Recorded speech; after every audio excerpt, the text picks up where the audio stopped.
So let me quickly talk to you about SBA Form 4506T. This is for the EIDL loan second round, and I'm giving you line by line instructions how to fill out 4506T for COVID-19 disaster loan application. Don't go anywhere.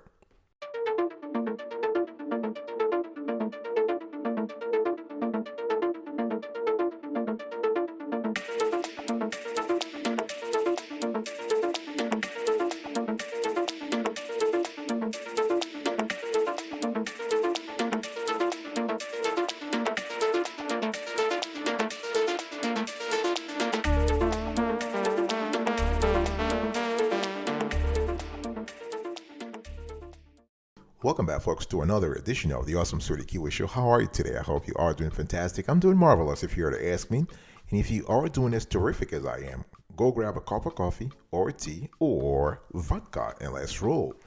Today I want to talk to you about SBA Form 4506T, and I want to show you how to fill out that form for COVID-19 disaster loan applications. Now, before I get into the nitty-gritty, let me first say that today's show has two sections. First, I'm going to cover the fundamentals of Form 4506T and explain exactly what it is and how to actually fill it out. And then in the second form, I'm going to give you specific instructions on how to file the form, how to fill it, and also how to actually look out for some common mistakes. And the goal here is to increase your chances of approval for the SBA disaster loan application. So you can use Form 4506T for other important purposes, not just the disaster loan application. So I'm going to spend a few minutes on the fundamental concepts about Form 4506T. But the thing is, if you just want the line-by-line instructions, you want to skip the first section of the show and go straight into the second. All right? Form 4506T is a key tax form. So I want to make sure that we have the right info for you. Let's get right into it. But before we do, I want you to check out this short video about our COVID-19 funding research. We have put in place a very rigorous approach when it comes to researching COVID-19 disaster loan options, including the tax forms that individuals and businesses must file to increase their chances of getting approved. So so I want you to check this out right now, and then I'll start the conversation.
All right, folks, let's first get into it.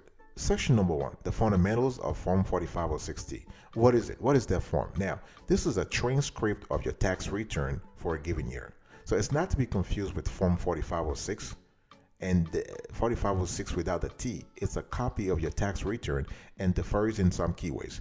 One common situation where you may need to fill out one of these forms is when you apply for a loan, especially a mortgage.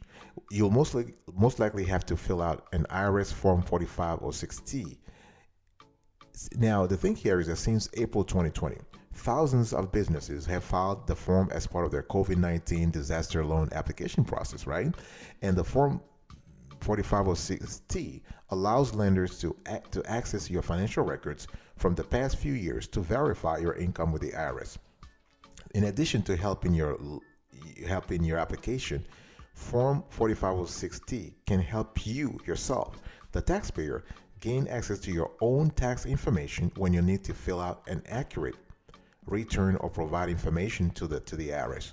All right. So bottom line here is that the form is used to access financial records for either yourself or to send to a third party. In this case, this could be the mortgage lender or the SBA. The T stands for transcript. All right. And the report will include a line by line printout of the information you included on past tax returns.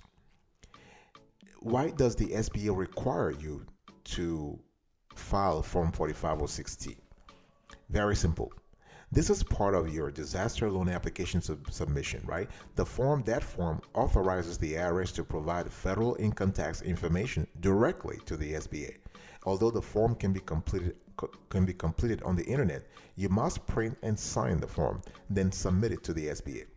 And so that form, you must complete it and submit it with each SBA disaster loan application, each of them, even if you're not required to file a federal income tax return. The bottom line here is that the SBA wants to know what's going on in your financial affairs at the federal level. So a separate IRS Form 4506T must be returned with the SBA disaster loan application for each disaster loan applicant, each corporation or partnership in which the disaster loan applicant holds a 50% or greater interest, each individual or entity which holds a 20% or greater interest in the disaster loan applicant, each general partner, and each affiliate business. So you have a lot of forms 4506T that needs to be filed with the IRS and the SBA. I want to quickly talk to you now about the difference between 4506T and 4506T Easy. It's very important to know also. The main difference is that Form 4506T Easy is only used to request a transcript of your Form 1040 individual tax return. A Form 4506T can be used to request transcripts of a Form 1040 individual tax return, or, this is very important here, or transcripts from Form W2, 1098, 1099, and 5498. So what I'm trying to say here is that Form 4506T sort of covers the whole gamut, while 4506T Easy is limited. It's also important to note that Form 4506T Easy includes most lines from the requested tax return, but not all lines. All right. And besides the SBA, who else may require you to submit a Form 4506 Easy? Not Easy, just 4506T. So lenders, and I think I've said this before, lenders sometimes request Form 4506T as a way to verify the income you have stated on your loan application. So they want to be sure that you're able to repay the amount you intend to borrow, and along with factors like your credit score, your yearly income, you also want to your yearly income is important. And so tax transcript verification reports are a way for lenders to determine that. And the SBA just follows the same approach, right? They want to make sure that the government wants to make sure you can repay the loan that you're getting. And most commonly, and this is something we've seen in our research also, as part of the COVID-19 situation, those who are self-employed or work odd jobs are asked by lenders to present a 4506T. because they don't get W-2 forms, right? So in these cases, self-reported income may not be as reliable from the lender's point of view. So this is one of the reasons why you kind of have that. And remember though that because the 4506T is a transcript of your tax return, it does contain sensitive information about your finances and other parts of your identity. So it's always a great idea to do extensive research into whatever bank or loan agency you are borrowing from so that you can rest assured that your sensitive info is in good hands.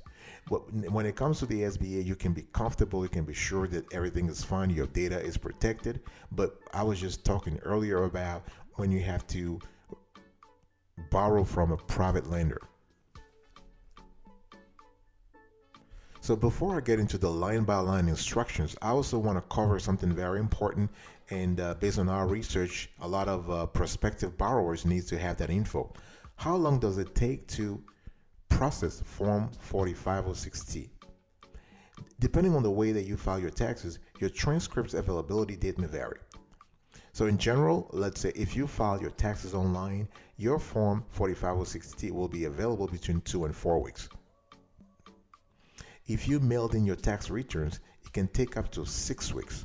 So once your transcripts are available, it takes between 5 and 10 calendar days, not years, calendar days. So it takes between 5 and 10 calendar days for your transcript to arrive. So just to clarify, if you mail, you have 5 to 10 calendar days.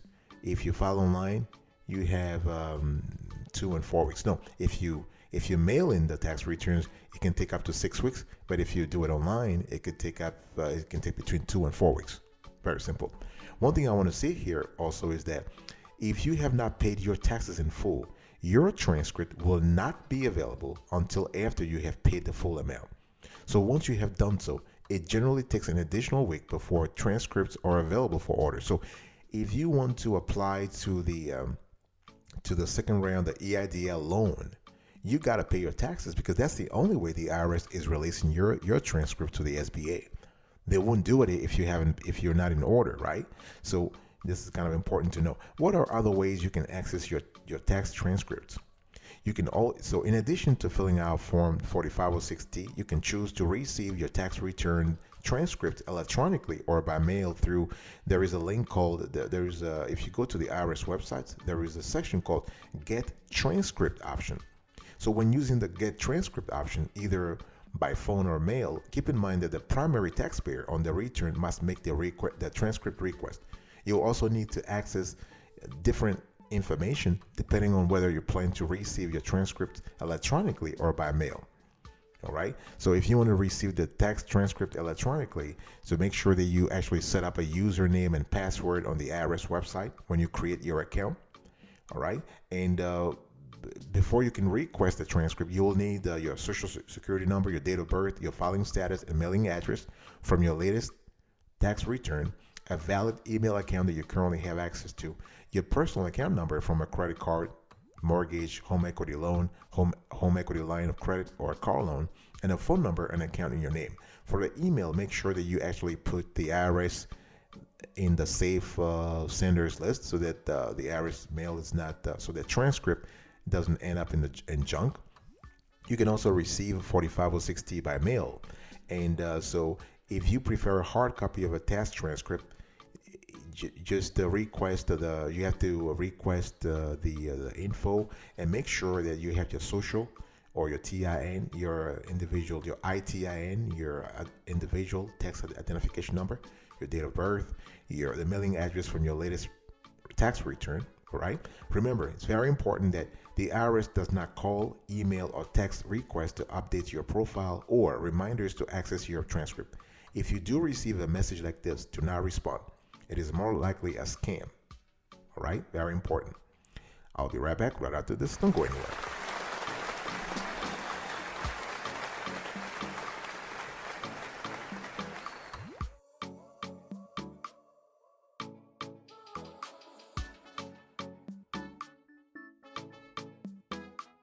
Welcome back, folks, to another section of the Awesome Sweetie Kiwi Show. Today I'm talking to you about I'm giving you line by line instructions on how to fill out Form 4506T for the EIDL loan second round process. And let's just get right into it. So I'm showing you right now on the screen. Here is the link to the SBA website where the Form 4506T is. What we've seen in our research is that the Form 4506T that the SBA uses is slightly different from the form that is available on the IRS website.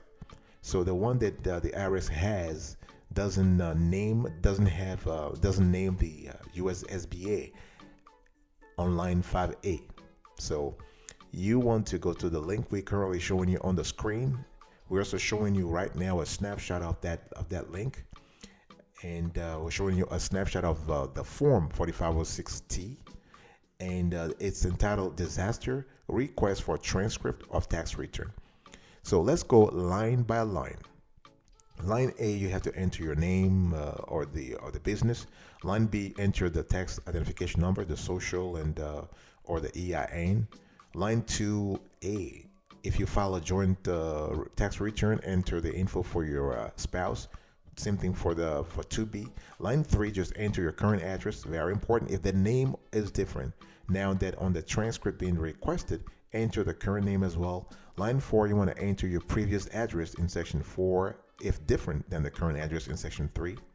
Line 5, if not already indicated on the form, you want to specify that the Form 4506T is to be sent to the U.S. Small Business Administration Office of Disaster Assistance. Very important. Line 6, we're showing this on the screen right now. You can see you want to enter the tax transcript you filed. If this request is for, let's say, for an individual, you want to enter 1040. If not, if this is for a business, you need to enter the business tax return you filed for the year, not quarterly return, for the year, right? So this might be 1065, 1120, 990, or 1041, depends. Line 6C, you want to check the box for 6C only. Very important, 6C. And what about line 9? Line 9. Now, just so you know, the 6C is the return record of account. Record of account is just a combo of the return transcript and the account transcript. So you have a combo. And line 9, if the authorization is for an individual, you need to include the two most recent years a tax return was filed, or 3, depends. So it can be 2019, 2018, 2017, or 2020, 2019, and 2018. All right, and the format is month, day, and year. So it has to be December. So it has to be 12/31st, 2020, 12/31st, 2019, and 12/31st, 2018. And the next, after you did everything, you need now to sign. Very important. Form 4506 must be signed and dated by the taxpayer listed on line 1A or 2A. If you file a joint tax return, right? If you file a joint tax return, only one filer is required to sign, but it has to be signed. The IRS will not move. They wouldn't do anything unless the Form is signed. We've seen many taxpayers making the mistake of sending an unsigned Form 4506T to the IRS, and the agency hasn't done anything because by law they can't work on a form that has not been validated. All right, so you must check the box in the signature area to acknowledge that you have the authority to sign and request the information. And remember that the IRS again will not process and return the form to you if the box is unchecked. So you need to sign, you need to check the box, and you need to enter the telephone number of the first or second filer in the signature area. And it's very important also to have the signer title. So if the authorization is for a business, for example, the signer must be authorized to request a tax transcript.